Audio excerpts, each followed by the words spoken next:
रक्षा मंत्री राजनाथ सिंह ने कोलकाता में garden reach shipbuilders and engineers limited में प्रोजेक्ट 17A फ्रिगेट दूनागिरी के शुभारंभ समारोह में हिस्सा लिया। इस दौरान राजनाथ सिंह ने कहा कि भारत अपने सभी पड़ोसी देशों से मैत्रिक संबंध चाहता है, जिसके लिए भारत ने हमेशा प्रयास किए हैं।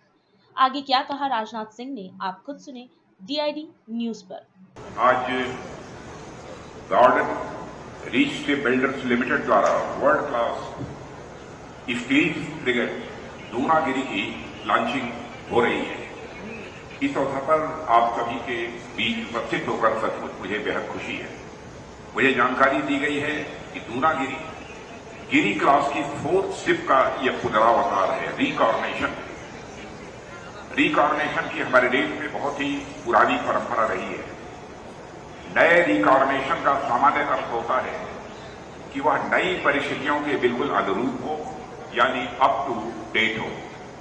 त्रेता युग की मर्यादा के अनुरूप, चाहे श्री राम या द्वापर की विसंगतियों के अनुरूप श्री कृष्ण मूल रूप में सभी हरि अथवा विष्णु का रूप होने के बावजूद विभिन्न युग और परिस्थितियों के अनुरूप भिन्न अवतार लेते हैं। ठीक उसी तरह जैसे आज हरि के 2 रूप हमारे बीच उपस्थित हैं। एक हरि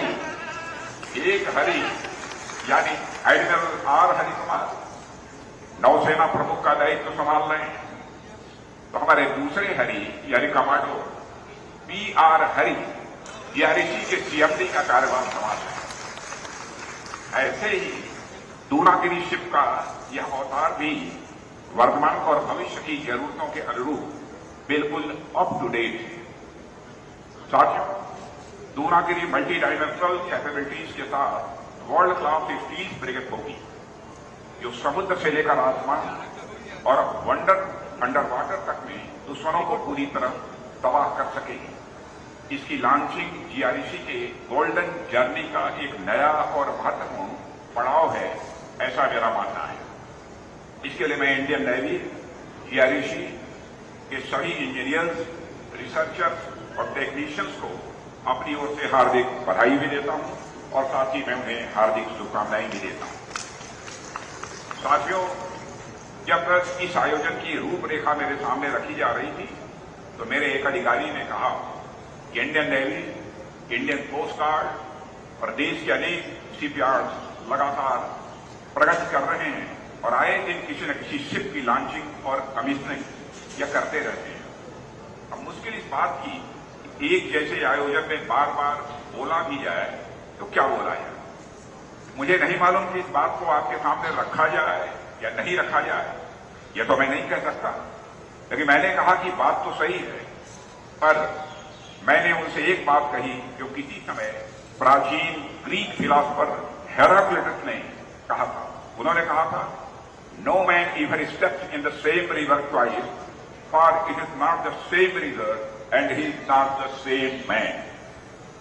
यानी एक ही जैसी दिखने वाली नदी में भी कोई मनुष्य दोबारा नहीं उतर सकता, क्योंकि अच्छा खासा पानी गुजर जाने के कारण एक तो नदी वही पुरानी नदी नहीं रह जाती है, और वक्त गुजरने के कारण वह मनुष्य पुराना मनुष्य भी नहीं रह जाता है। ऐसे में एक जैसा आयोजन होने के बावजूद मैं हर आयोजन को नए रूप में देखता हूं और साथ ही मैं स्वयं को भी हर बार नए रूप में पाता हूं। इसलिए आप लोग जितने भी शिप्स की लॉन्चिंग और कमीशनिंग में मुझे आमंत्रित करेंगे, मैं हर इवेंट में पूरी ऊर्जा और उत्साह के साथ उपस्थित रहने का प्रयास करूंगा। इसके लिए मैं आप सबको आश्वस्त करना चाहता हूं। साथियों, जिस जगह हम सभी आज यहां उपस्थित हुए हैं, यानी आमार सोनार बांग्ला अनपैरेलल है, अतुलनीय है।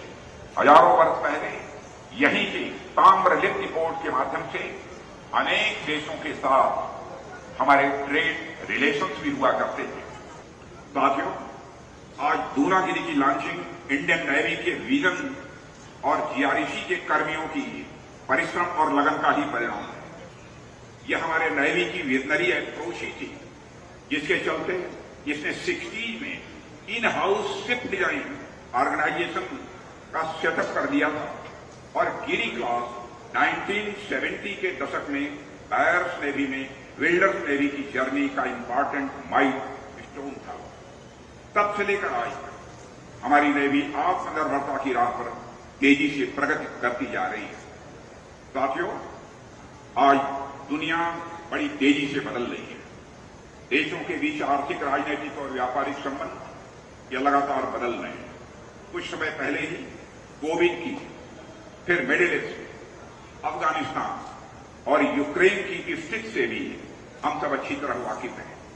जाहिर है इनका प्रभाव डायरेक्ट या इनडायरेक्ट रूप से दुनिया के सभी देशों पर पड़ता है। ऐसे में स्टेबिलिटी, इकोनॉमिक प्रोग्रेस और दुनिया के विकास के लिए rule based freedom of navigation और सी लेन्स की सिक्योरिटी इत्यादि पहले से कहीं अधिक महत्वपूर्ण हो गई है।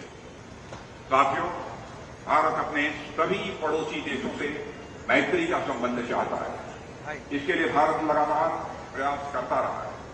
श्रीलंका हो, नेपाल हो, भूटान हो, म्यांमार हो, मालदीव हो या फिर बांग्लादेश, हमने सभी के साथ मधुर और मजबूत संबंध बरकरार रखे हैं।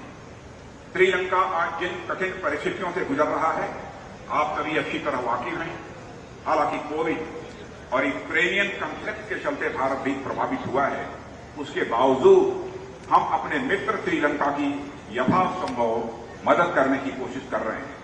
26वें वर्ष में आपके लोकप्रिय समाचार पत्र इंडिया दर्पण का प्रवेश। आप देखते रहें अपने क्षेत्र की खबरें।